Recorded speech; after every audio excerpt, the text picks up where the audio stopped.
에스겔서 3장 16절에서 21절을 읽겠습니다. 우리가 핏값을 찾으시는 하나님인데 같이 읽도록 하겠습니다. 에스겔 3장 16절 시작. 7월에 여호와의 말씀이 내게 임하여 가라사대 인자야 내가 너를 이스라엘 족속의 파수꾼으로 세웠으니 너는 내 입의 말을 듣고 나를 대신하여 그들을 깨우치라. 가령 내가 악인에게 말하기를 너는 꼭 죽으리라 할 때에 내가 깨우치지 아니하거나 말로 악인에게 일러서 그 악한 길을 떠나 생명을 구원케 하지 아니하면 그 악인은 그 죄악 중에서 죽으려니와 내가 그 핏값을 내 손에서 찾을 것이고 내가 악인을 깨우치되 그가 그 악한 마음과 악한 행위에서 돌이키지 아니하면 그는 그 죄악 중에서 죽으려니와 너는 네 생명을 보존하리라. 또 의인이 그 의에서 돌이켜 악을 행할 때에는 이미 행한 그 의인은 기억할 바가 아니라 내가 그 앞에 거치는 것을 두면 그가 죽을지니 이는 내가 그를 깨우치지 않음이라. 그가 그 죄 중에서 죽으려니와 그 핏값은 내가 네 손에서 찾으리라. 그러나 내가 그 의를 깨우쳐 범죄치 않게 하므로 그가 범죄치 아니하면 정령 살리니 이는 깨우침을 받으며 너도 네 영혼을 보존하리라. 아멘. 오늘 에스겔서 3장에서 우리에게 중요한 말씀하고 있는데 하나님이 간결하면서도 그 두려운 성품을 우리에게 보여주고 있어요. 우리는 파수꾼인데 사실 파수꾼으로 우리가 시험을 받았는데 하나님께서 핏값을 우리에게 찾으신다라고 이렇게 말씀하고 있잖아요. 말씀을 읽을 때 저는 예수의 말씀을 읽을 때 참 두렵고 떨림으로 읽을 수밖에 없어요. 아주 제가 이제 초등학교 때 갑자기 1968년 제가 사건을 보니까 그때 어떤 사건이 있었냐면은 북한에서 30명이 청와대를 공격한 사건이 있었어요. 기억나세요? 고등학교 때는 할 텐데 김신조 사건, 일명 김신조 사건에 저는 초등학교 그때 뭐 4학년, 5학년 때 정도 됐으니까 그 당시 시골에 살았으니까 그 당시 10월까지 그렇게 우리가 그냥 나중에 저기에서 커서 대학교가 그렇게 됐는데 제가 그 사건을 내가 한번 이렇게 조사를 해봤더니 1968년 2월 달에 북한에서 30명의 특공대를 한국으로 남파를 시켜가지고 박정희 대통령을 죽이고 청와대를 폭파하려고 그런 작전에서 30명이 넘어온 거예요. 30명이 파주까지 넘어왔는데 거기서 남욱군 우씨라는 사형제한테 발각이 됐어요. 근데 발각이 됐으면 원래 그 사람들이 죽여야 되는데 근데 신기하게 어떻게 또 북한에서는 민간인은 죽이지 말라. 그런 뭐 사상교육을 했다라 해서 투표를 해가지고 살려준 거야. 이 남욱군들을. 근데 남욱군들이 어떻게 했어요? 신고를 한 거지. 이제 그쪽에서는 결정적인 실수를 하고 남욱군은 빨리 가서 신고를 한 거야. 이거 30명이 북한에서 쳐들어갔다. 그래가지고 발칵 뒤집었잖아요. 뒤집어진데도 못 찾는 거예요. 왜 못 찾느냐? 이틀 전에서 못 찾을 거예요. 그 사람들은 밤에만 12시 되면 활동하고 낮에는 땅구석에 있으니까 땅을 파고 못 찾았는데 거의 이제 청와대 500m까지 오고 청와대 500m까지 이게 무슨 산이죠?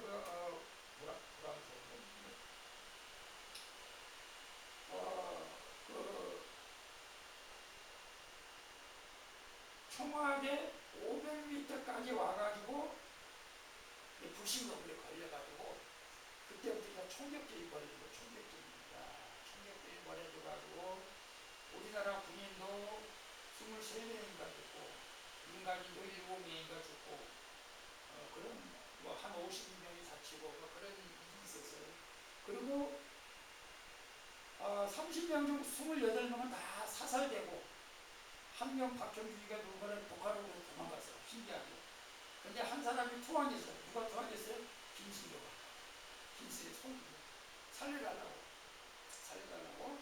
손을 들어가지고 살려줬어. 살려주고 나서 원래 사형을 시켜야 되는데 중앙정보에서 이렇게 조사를 하는 과정에 보니까 자기 손에 수류탄도 있었고 총알도 있었는데 쏘지 않았다. 그것을 이제 좀 가산이 여겨가지고 사형을 면해줘가지고 살려줬어. 더 좋은 것은 김신조를 갖다가 한국 주민등록증을 주고 한국 사람으로 완전히 이제 뭐랄까 대화를 한 거죠. 한국 사람 대부분 개종을 했으니까 한국 사람으로 그래가지고 김신조가 신학대학을 다녔어. 신대주 신학대학을 다녀가지고 목사가 돼가지고 이 사건을 찾아보니까 금년에 돌아가셨더만. 금년에 4월 19일 날 강제식을 치렀다고 이렇게 나왔어요. 근데 더 놀라운 것은 그때 김신조 일행을 신고한 루시 사형제가 장례식에 찾아가가지고 조문을 했다고 나와 있어요. 참 그분들은 아마 80, 그 정도 되지 않겠어요. 70, 50 넘었을 것 같고. 그럼 그 신고한 그 우시 형제들은 어떤 상급을 받았을 것 같아요? 그것도 찾아봤어요. 근데 한국에서는 이제 대통령이 훈장을 주고, 훈장을 주고, 또 돈도 엄청나게 줬다고 나와. 금액은 안 나와. 금액은 안 나오는데, 포상했겠지, 물론. 청와대를 북권하고 있으니까, 대통령을 죽이려고 왔으니까. 지금, 그 우시 사형제는 참 죽음의 목에서 살아나서, 어떤 면에서는 옷도 먹고 남쳤는 거죠, 사실은. 만약에 그 사람들이 신고하지 않았다면 정말로 청와대가 폭발되고 박정희 대통령이 죽었을 가능성이 많아요, 사실. 그래. 그 사람들은 엄청난 훈련을 받았고 청와대 충분히 들어올 수 있었으니까. 근데 신고를 받았기 때문에 무장을 한 거지, 무장을. 군인들 갖다가 무장을 해서 막은 것입니다, 사실은. 그래서 박정희도 화가 나가지고 평양에 군사들을 보내려고 뭘 만들었어요? 그때 조직된 게 이제 실미도죠. 실미도 사건. 인천에 가면 실미도 있잖아요. 거기서 군인들을 훈련시켜가지고 평양에 보내가지고 김일성을 죽이려고 했는데 그게 취소가 되는 바람에 실미도 사건이 일어났다고 이렇게 나왔어요. 자기들이 북한에 가가지고 공을 세우려고 했는데 취소됐어. 못 가. 그러니까 실미도에 있는 훈련받은 사람들이 뭐야? 그래서 반란을 일으킨 거잖아요. 죽어서 나왔어요. 어쨌거나 이 중요한 것은 참 신고를 해서 우리 대한민국에도 어려움을 겪었던 것을 우리가 알 수가 있어요. 오늘 이제 본문 말씀 에스겔서는 우리가 연도까지는 알 필요 없지 않겠습니다. 지금부터 한 2500년이니까 3000년 전에 지금이라고 볼 수 있어요. 바벨론으로 지금 다 포로로 끌려갔어. 거기에 선지자, 제사장들 다 포로로 끌려갔어. 근데 에스겔도 제사장 가문의 출신이었어. 제사장. 원래는 목사 가문이었어. 제사장. 근데 선지자죠. 선지자. 근데 이 에스겔에게 하나님께서 나타나셔가지고 계속 말씀을 선포하라고 포로로 끌려가 있는데, 포로로. 그러면서 이제 에스겔서가 이제 기록된 것을 볼 수가 있어요. 그래서 에스겔은 그 당시 나이가 많지 않았어요. 30살, 30살 정도였는데, 에스겔서 3장 그 앞절에 보면 3장 1절에 보면 에스겔이 그 두루마리 책을 먹었다는 그 내용이 나와요. 두루마리 책을. 그리고 몸에 쓰더라. 그리고 그냥 달다가 말씀이 있어요. 하나님 말씀을 먹었다는 거예요. 그러다가 이렇게 하나님의 말씀을 이제 또 하는 거예요. 하나님 예수님에게 직접 하는 거예요. 선지자들에게. 그래서 그 말씀이 오늘 에스겔에게 말한 거지만 사실은 그 당시에는 오늘날로 따지고 우리 예수 믿는 모든 사람 말로 우리가 받아들여야 되는 거예요. 그래서 에스겔을 파수꾼으로 세웠다. 내가 너를 이스라엘의 파수꾼으로 세웠다고 17절에 나옵니다. 인자야, 내가 너를 이스라엘 족속의 파수꾼으로 세웠으니 너는 내 입의 말을 듣고 나를 대신하여 그들을 깨우치라. 이렇게 말하고 있습니다. 파수꾼은 여러분 알잖아요. 보통 경비라고도 할 수가 있잖아요. 우리 올라가가지고 도촉. 그래서 적들이 오면은 빨리 지금 저기 오고 있습니다 하면서 보고해서 우리 이제 군인들도 이제 경비를 쓰면은 걸면 큰일 나잖아요. 걸면 큰일 나. 예, 적군이 오면 빨리빨리 알려야죠. 그래서 에스겔을 이런 파수꾼으로 세웠대요. 그래서 지금 상황을 동태를 잘 살펴가지고 이스라엘 백성들에게 너는 내 말을 자꾸 전해라고 이렇게 말씀하고 있는 것을 봅니다. 그래서 오늘 우리도 사실 우리가 파수꾼으로 우리가 시험을 받은 거예요. 하나님의 백성들은 다 예수 믿는 사람들은 우리가 하나님의 파수꾼으로 우리가 사명을 받은 거지. 그래서 사도행전 1장 8절에 보면 너에게 성령이 임하면 권능을 받고 예루살렘과 유대와 사마리아 땅까지 이르러 증인이 되라고 했잖아요. 그러니까 예수 믿으면 성령이 이미 임한 거예요. 예, 예수 믿는 자체가 성령이 임하기 때문에 우리가 예수를 믿는다고 고백하기 때문에 그러는 거예요. 그래서 우리는 예수님을 증거하는 파수꾼이다. 에스겔서를 기록할 때는 에스겔 혼자만 파수꾼이었지만은 지금 우리가 예수 이름을 증거하는 파수꾼이라는 거예요. 파수꾼. 근데 파수꾼의 역할을 우리가 잘 해야 된다 이거예요. 파수꾼의 역할이 뭐예요? 18절에 보게 되면 가령 내가 악인에게 말하기를 너는 꼭 죽으리라 할 때에 내가 깨우치지 아니하거나 말로 악인에게 일러서 그 악한 길로 떠나 생명을 구원케 하지 아니하면 그 악인은 그 죄악중에서 죽으려니와 내가 그 핏값을 내 손에서 찾을 것이고 하나님의 말씀하셨어요. 오늘날 우리에게 그 당시에는 에스겔에게 말하고요. 에스겔이 가가지고 당신에게 하나님이 말씀하십니다. 지금 당신이 하나님의 이런 일을 하라고 합니다. 근데 말을 안 들어.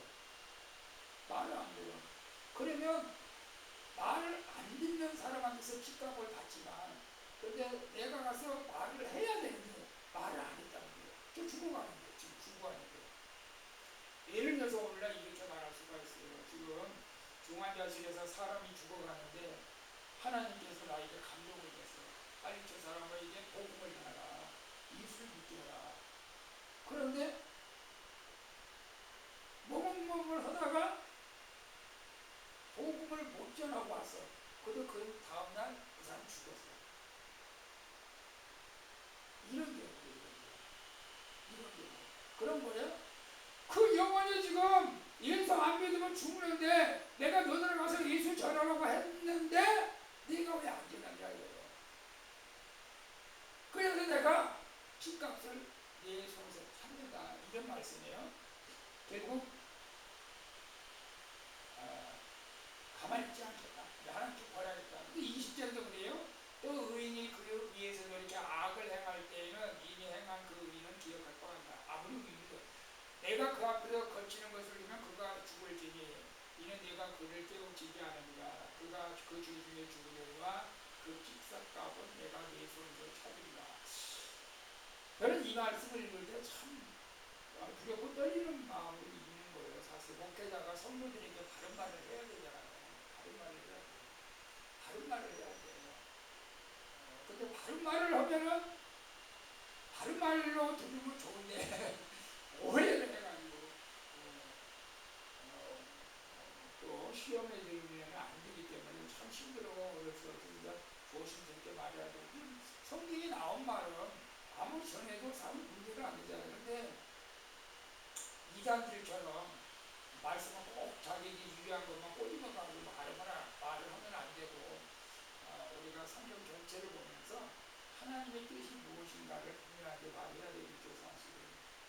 제가 여러분들은 이렇게 따라하는 분도 있고 따라오지 못하는 분도 있지만 말씀을 읽으라고 하는 것이 진리적 우리 교회의 성도들에게 하나님 뜻이라고 저는 믿고 그러고 저도 마찬가지고 또 암송하는 것도 그렇고 그래서 깨우치라는 거예요. 말씀으로 자꾸 깨우치라는 거예요. 말씀으로. 근데 제가 이제 말을 했잖아요. 안 들어간 건 어쩔 수 없어. 그건 내 책임이 아니야. 나는 말을 했으니까 그거예요. 지금 그거. 그래서 우리는 왜 하나님이 그러시는가? 왜 하나님은 핏값을 찾으신다는 그것을 우리에게 강력하게 말하고 있는가? 그것은 하나님은 모든 사람을 사랑하기 때문이다. 사랑하기 때문이다. 하나님이 이처럼 사랑하는 독생자를 주셨으니 세상, 코스모스, 사실 하나님은 물론 믿는 사람만 사랑하는 건 마찬가지예요. 근데 아직도 믿어야 되는데, 구원받아야 되는데, 저건 내가 꼭 하나님 나라 와야 되는데, 그 백성들이 있는데, 그 백성들에게 복음을 전하는 거예요. 우리는 몰라. 그래서 때를 어떤지 모르겠다. 항상 복음을 전해야 하고 주님 말씀하고 있잖아요. 그래서 여러분은 어떻게 생각해요? 내 주변에 예수님을 알지 못하는 사람들, 저 많아요. 제 주변에. 그래서 내가 매주 이제 한 100명 가까이 문자는 보냈는데 이게 저들이 돌아올까? 문자 보낸다고 귀찮다고 하지 않을까? 그래도 몇 사람은 고맙습니다 목사님 또 답장을 와. 근데 몇 사람은 내가 볼 때는 굉장히 불편한 것 같아요. 우리 사촌들 그죠? 형님 나에게 좀 이런 문자 보내지 마세요. 또 보내는 것도 주일날 또 보내는 것도 예수님이 나오고 안타깝죠 여러분. 그래서 내 주변에 있는 사람들에게는 어쨌거나 내가 예수를 전해야 되는 그런 사명이 나한테 있다는 것을 우리는 알아요.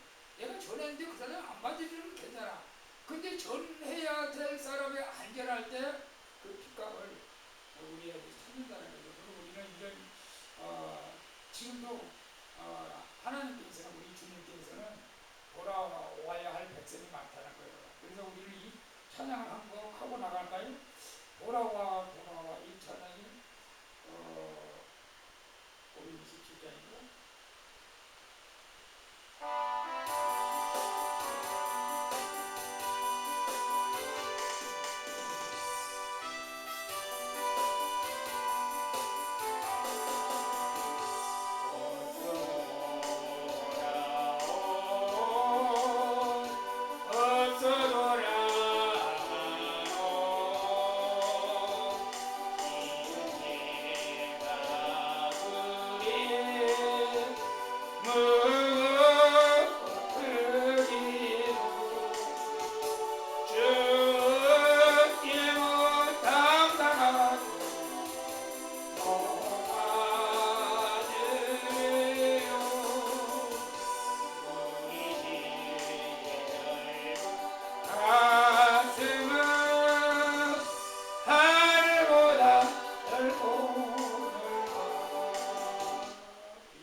그래서 하나님은 안 돌아오면 심판하겠다니 안 돌아오면. 그래서 우리가 그래서 우리 가족들부터 제가 항상 기도를 하고 대회하고 기도하는 거예요. 저도 기도합니다. 우리 성도들 가족들 구원 받기 위해서 기도하고 언젠가는 돌아오게 될 기회가 있습니다. 지난주에 우리가 암송 말씀이 뭐였죠? 69번째 뭐였어? 이를 게을리하는 자, 여호와의 일을 게을리하는 자는 저주를 받을 것이요 자기 칼을 금하여 피를 흘리지 않는 자도 저주를 받을 것입니다. 이런 말씀이 왜 있지? 하나님의 일을 게을리하는 자도 저주받을 거예요. 이거 부지런해야 나는 이런 말씀을 또 암송하고 나서 내가 이거 게을리면 안 되는데 이건 또 자기 자신과의 싸움하는 거지. 자기 칼을 금하여 피를 흘리지 아니하는 자도 저주받을. 내가 지금 싸워야 되는데 싸우지 않는 우리가 영적으로 우리가 날과 싸워야 돼. 내가 지금 싸워야 돼. 내가 싸워서 승리를 해야 우리 가족이 살고 우리 손자들이 살고 그러잖아. 우리 관사님 싸워야 돼. 싸워야 돼. 나중에 제가 말씀드리죠. 제가 일본에 저기 좀비 딸을 혼자 영화를 보러 왔다니까. 영적 싸움을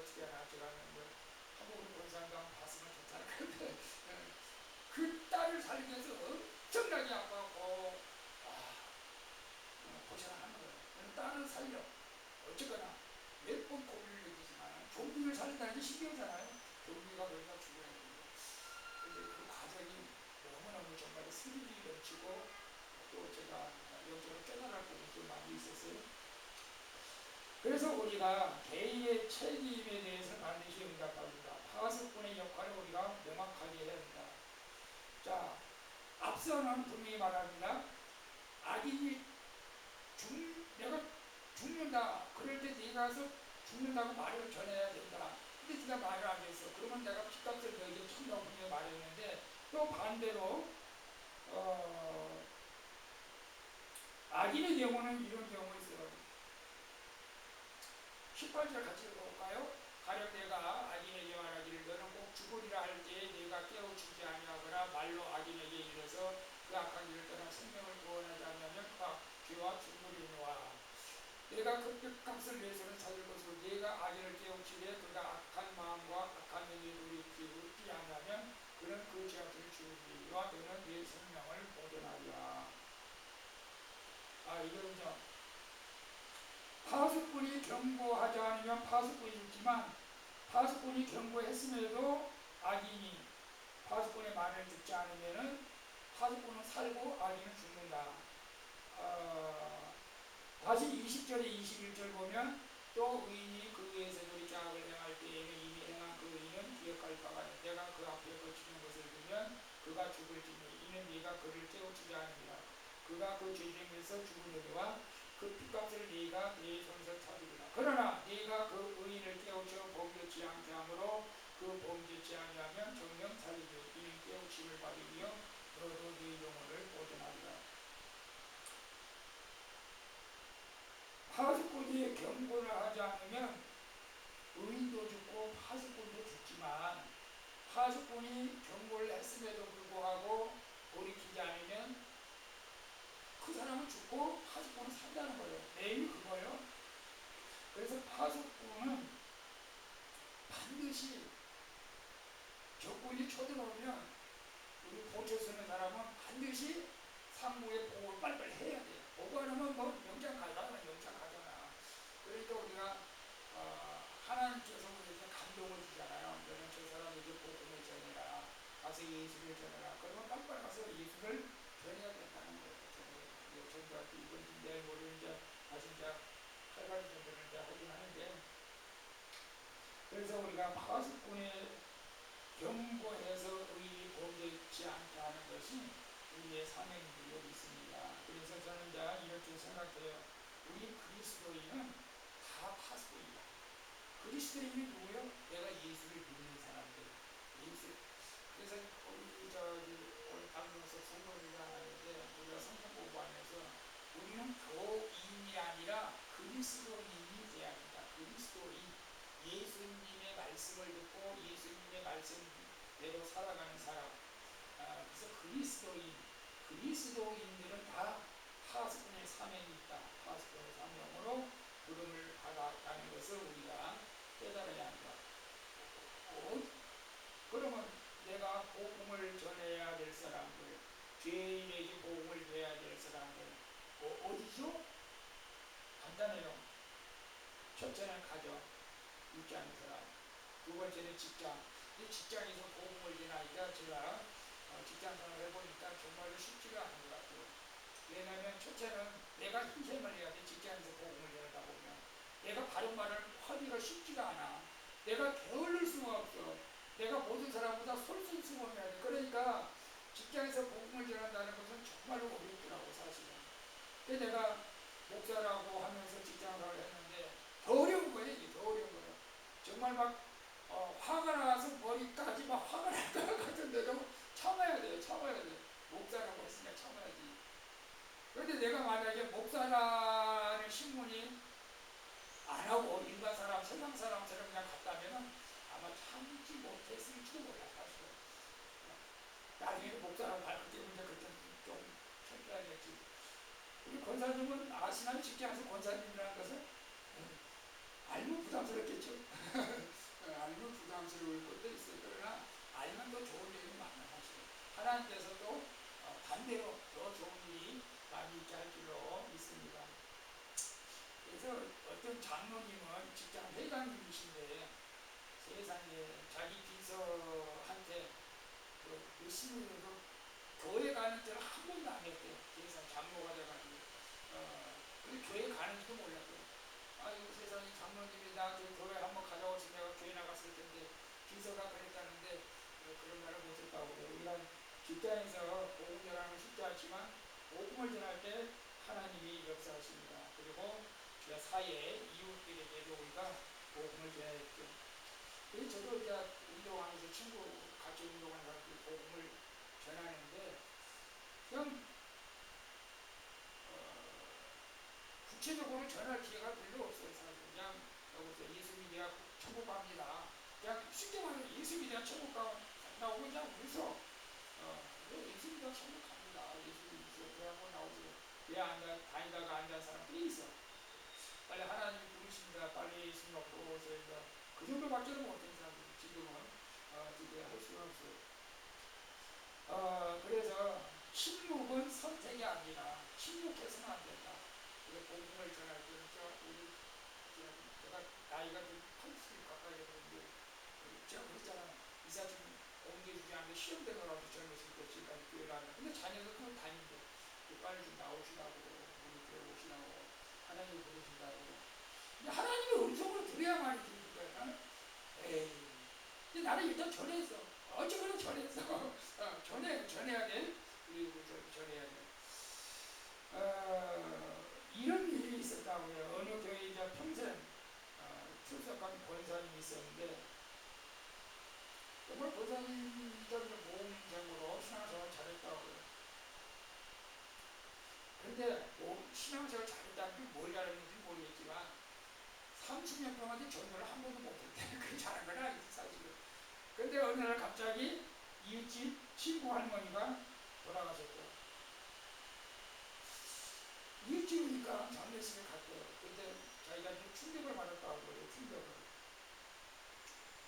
30년 동안 단 하나 사이놓고 이웃집으로 살았는데 내가 그 사람한테 복음을 한 번도 못 드렸다.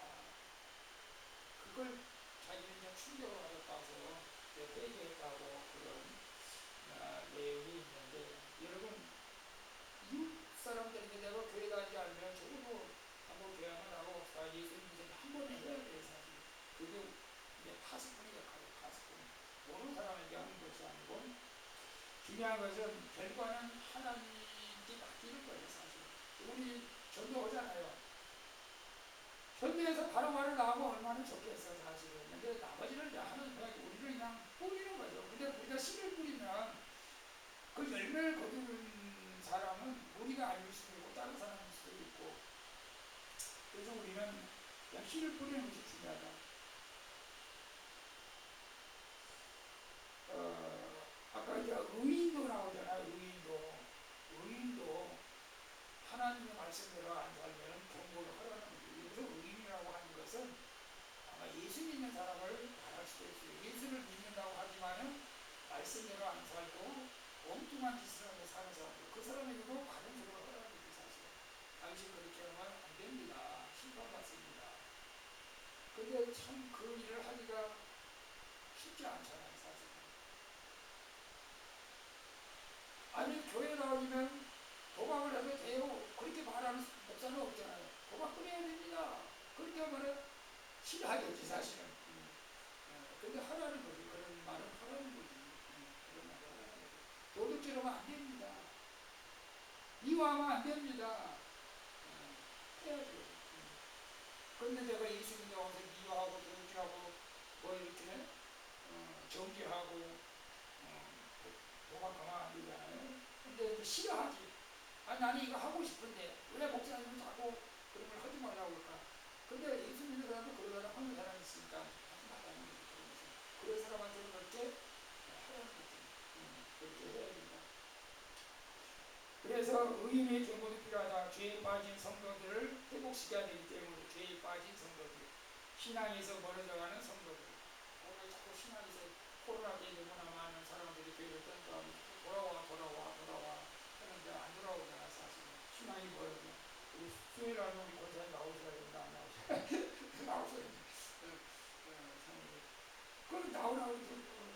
반드시 나오지 않으면 목이 안 나서 나올 수도 있겠지만 나오셔야 되고 금요일에도 나오셔야 되고 쇼석과 되어가는 성도들을 깨워야 된다. 이 모든 것이 우리 파수꾼의 삶입니다.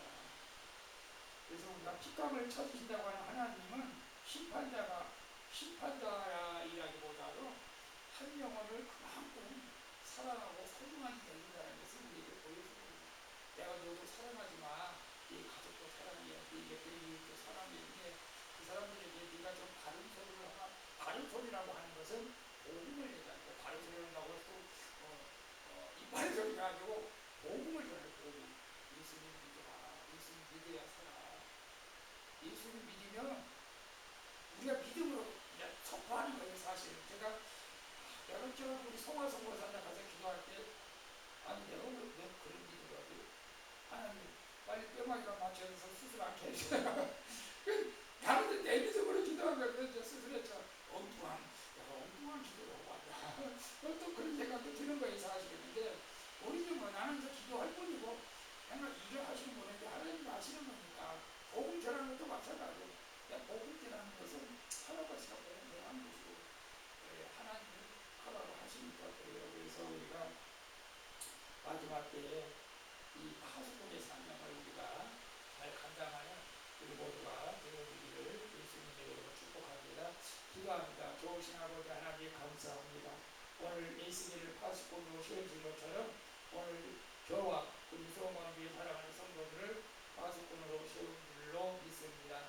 이 파수꾼의 사명은 곧 예수 그리스도를 전하는 사명입니다. 누구에게든지 가족들에게든지 우리 이웃들에게든지 직장 동료들에게든지 이 사명을 파수꾼의 사명을 잘 감당할 수 있도록 용기도 주시고 지혜도 주시고 담대함도 허락해 주시옵소서.